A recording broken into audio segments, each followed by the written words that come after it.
In our last video, we were in Cusco, walking the cobblestone streets to explore this ancient capital of the Incas. Now we're ready to head outside the city and venture into the Sacred Valley, a place where ancient history, vibrant culture, and stunning landscapes all come together. And to get us there, we've booked a one-day tour with AB Expeditions that will not only take us to some of the most iconic sites in the valley, but also give us some authentic experiences that we're still talking about to this day. So hop on the bus with us as we take you to the Sacred Valley. We're Aaron and Will. Since 2020, we've been finding ways to travel more while balancing our full-time jobs. And we're on a mission to see as much of the world as we can, starting with challenging ourselves to visit 10 new countries in 2025. We want to bring you along with us as we stretch our PTO and budget to experience new cultures, go on wild adventures, and check off our ever-growing bucket list. So join us as we turn part-time travel into full-time adventure.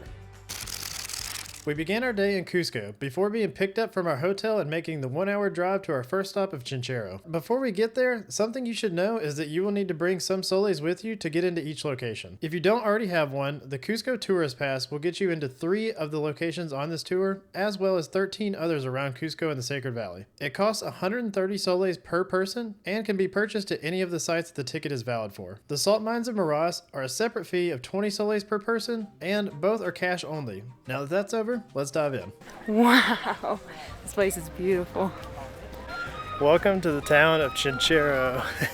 So this town is known for its natural dyes that they use to dye the fabrics because it's the textile community. It also has 12 indigenous Andean communities that live here. What was once an Inca royal retreat was destroyed by the Incas to keep it from falling into Spanish hands. Chinchero is now a proud community where centuries-old weaving traditions are still practiced and passed down through the generations. And if that's not interesting enough, this place is also believed to be the birthplace of the rainbow. You can definitely see this influence when we were visiting the weaving communities for a demonstration. Here, we got a first-hand look at how they prep the fibers for coloring by washing it with natural root, then hanging it to dry before spinning it. She also let us know about the other activities she gets into while spinning the thread. Dancing, cooking, working, carry the baby, kiss that my husband don't have the bra. All the time. Once the fibers have been spun, they then move on to the coloring process. This is done by boiling clean threads with natural dyes made from local plants and minerals.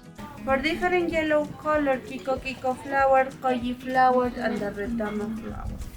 For different green color, the eucalyptus or eucalyptus. The same is the brother with the eucalyptus.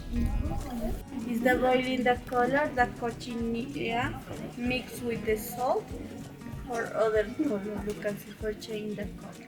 Once colored, they showed us how they set the thread out into different patterns of colors with different meanings before weaving it into the most amazing blankets and ponchos and whatever else you can think of. One thing to keep in mind when visiting is it is customary to buy something from them as a show of thanks. But unlike the ticket to get in, they do take all forms of payment. So I got this blanket. They said the black represents Mother Earth, and it's 100% alpaca. Before we left, we made sure to feed the employees to keep their coats lush for future merchandise. Do they spit on people? Well, yeah, they do, but... That's the only reason why I've been staying back. I don't want to get got. And we got to play a quick Peruvian bar game with our guide. Oh, I'm not even close. Oh, you're just bad. That was pretty close. No. That one got me some coins. And that's the important part. After calling Aaron bad, here's all you get to see from my attempt because it was the only one that actually made it on the table. So we are now leaving Chinchero. That was such a cool experience watching the ladies knit the textiles together. They talked about how they make all the dyes naturally and how they make each different colors by different kind of fruit or berry or whatever.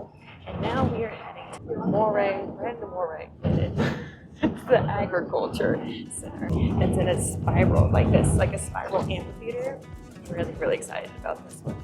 So we are in Moray Agriculture Center. This place is cool because it's like an agriculture laboratory that the Incas built. Each level is like its own microclimate, and that's what makes it so cool. So they can grow different crops at different levels to figure out how they grow the best, and that's how they wind up with so many different species. Like Peru has over 3,000 species of potato. Isn't that just wild? Like Aaron said, the Incas treated this space like a laboratory for crop production. almost like their own personal greenhouse, to practice different methods of farming, using temperature ranges in between to help create a multitude of different types of corn, potatoes, you name it. Our guide actually told us that you can find just about any kind of fruit or vegetable in Peru, partially due to this experimentation from the Incas in the past.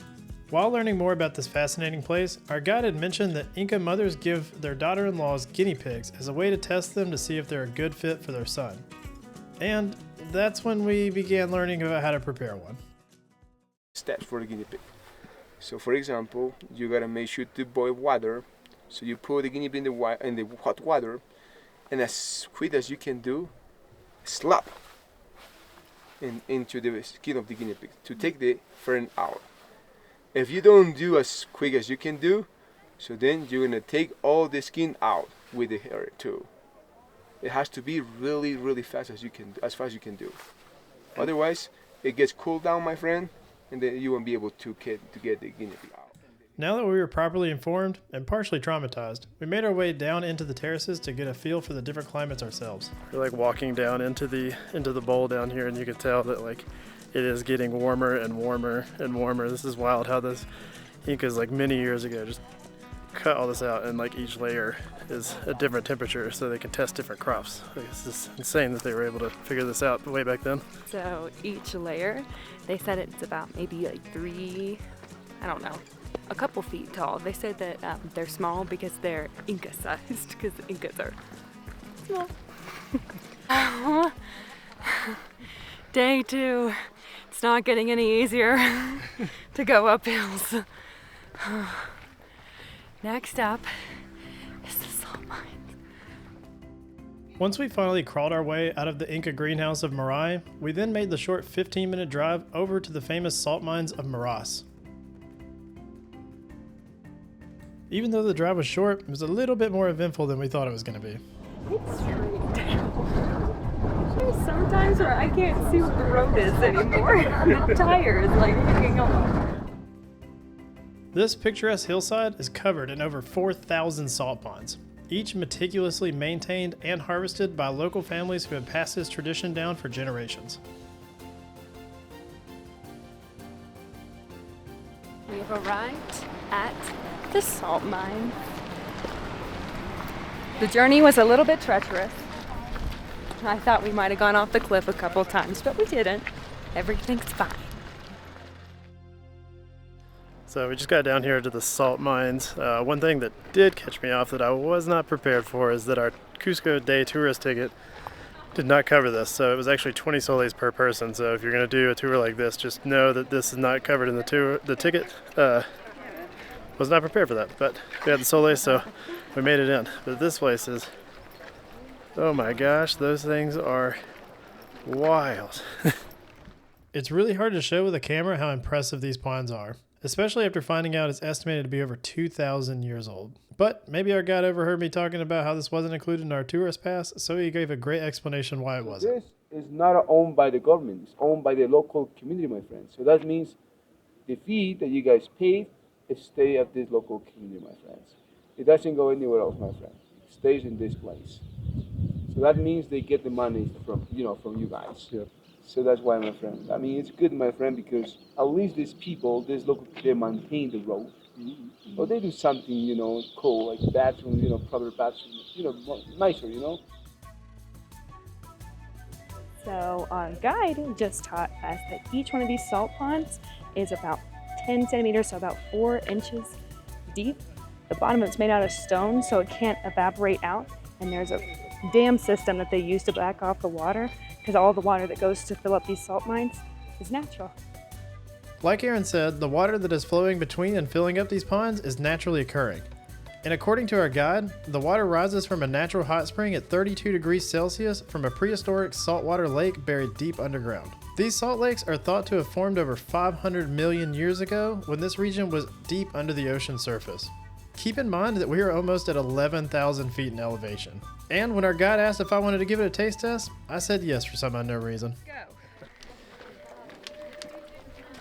Oh my god. That's worse than the ocean. Oh really? It is? Yeah, holy crap. Definitely worse. Holy crap. Trust me when I tell you, I can still taste the hot salt water to this day.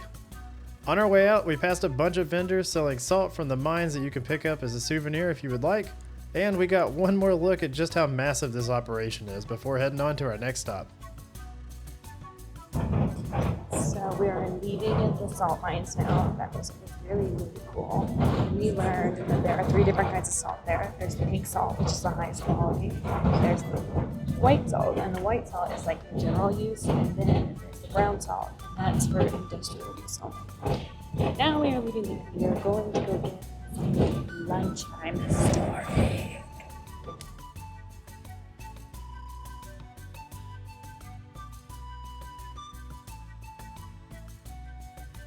Alright, so we just made it to the town of Pisac. We got some lunch at a local place in Urubamba.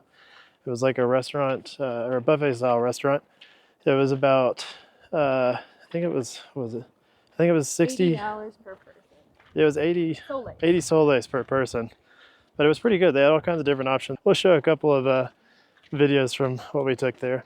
But after that, we stopped at a local bar and we tried a little drink called aca, which is a corn mash or a corn drink that they make here locally. And they call it aca because when it hits the back of your throat, it makes you go, ah, because it's so sour. You have to do it, right? To Mother Earth. Yeah, Mother Earth. Okay. And then to the mountain god. To the mountain god. I'm gonna show you how we drink. He's gonna drink it. One shot. It's like a sour beer. Hey guys, first. That was really cool. We got to see some guinea pigs, which is ironic. The guinea pigs like to hang out in the kitchen because they, Slap. you know, it's kind of sad. Anyway, now we are at Pisac, which is a bunch of Mayan ruins. It's so pretty. It's so big. Oh, I didn't even notice that it's over there too.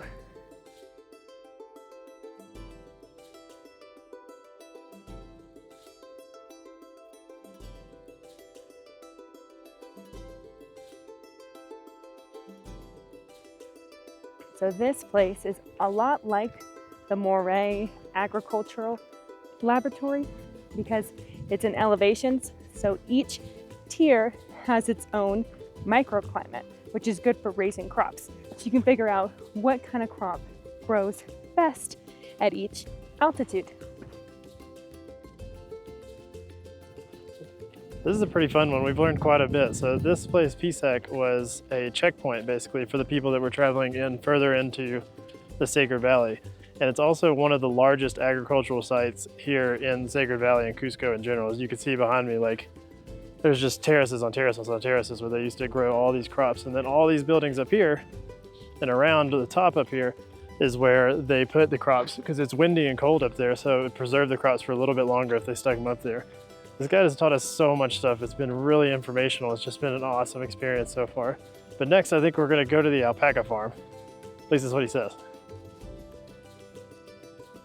Somewhere between here and there, we made our final stop of the night at the Alpaca Farm, and it was a fun one. Okay, so we got one bonus last stop, which is the Alpaca Farm. What's the difference between alpaca and a llama? I'm glad that you asked. An alpaca is taller, they have a longer nose and pointy ears, while a llama is shorter and has a short face. This is an alpaca, this is a llama. Both the Alpaca Farm and the local bar were small additions that weren't on the original itinerary that really put the icing on the cake for our day trip. Our guide and driver did an amazing job on this tour of the Sacred Valley and made us really feel like we got a local experience. This guy right here. He's a good looking alpaca.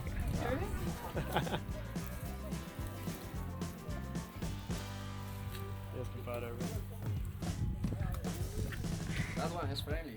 Yeah. Me? Are you a deer? Maybe deer. Maybe deer. Maybe? Deer. It looks like it. Maybe a deer. Hello. If you made it this far, thank you so much for watching. If you're thinking about coming here, please make sure to leave us a comment. Until next time. Had to bring her into the salt market because she's salty. What? See what makes this This hill is so steep. I gotta be still. That's an unflattering angle.